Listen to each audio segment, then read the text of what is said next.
Flexing, aka stunting on these niggas, was great in 30,000 BC, when a member of a tribe realized he had procured more food than his peers, and so instead of sharing with them, he proceeded to flaunt his excess food in front of his fellow tribesmen, food that he would never need or eat, only to spit in the face of their very own hard work. But before man could learn to run, man would have to learn to walk. Our journey begins in sub-Saharan Africa 80,000 years ago when a tribe, supposedly starving to death, noticed some mushrooms growing in cow dung and decided to ingest them. And this took them through a psychedelic journey through the ether they could have never imagined in their wildest dreams. When they finished tripping balls, they decided they would routinely consume these mushrooms so as to meet the aliens that taught them strange new ways of advancing as a species. After this cataclysmic event, it didn't take long for humans to develop prefrontal cortexes, abstract thought, and language. As can be seen, flexing has been an integral part of human history for a long time. While in modern day it's seen as a way for weak men to make up for their numerous insecurities, in the distant past it was a showing of pure masculine dominant energy. He who flexed rose above the rest of the men in the tribe, taking first pick for all the admirable women, leaving the scraps for whoever would be willing to brave it. Yes indeed, flexing was a noble and prideful way to convey one's power. How has this ritual fallen so?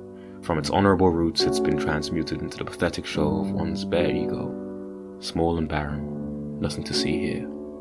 Tales of flexing also indicate that since humans have had the capacity to flex, humans have also in fact had the capacity to hate. In fact, King Louis XVI, the historical flexer who was famous for being the founder of the Supreme clothing brand, was beheaded for nothing more than being in the contempt of these hating ass niggas. These niggas was preying on my boy Louis' downfall, and down did he fall indeed. We can prove this by accounts of King Louis' final words from his execution, where he spoke the words, Pupille, je meurs innocent. Monsieur, je suis innocent de toutes ces dents en mon couple. Je souhaite que mon sang puisse cementer le bon être français. Which directly translates to, y'all some hating ass niggas, free my boy Jean. Hating aside, when you look at cave paintings, there are actually many that pay homage to the great flexing culture of old. Hundreds of stories of the great heroes that defeated wild animals and other tribal leaders through the methods of drip and sauce. Drip and sauce are two quintessential parts of flexing. If one has drip, they can have sauce, but one can never have sauce without drip.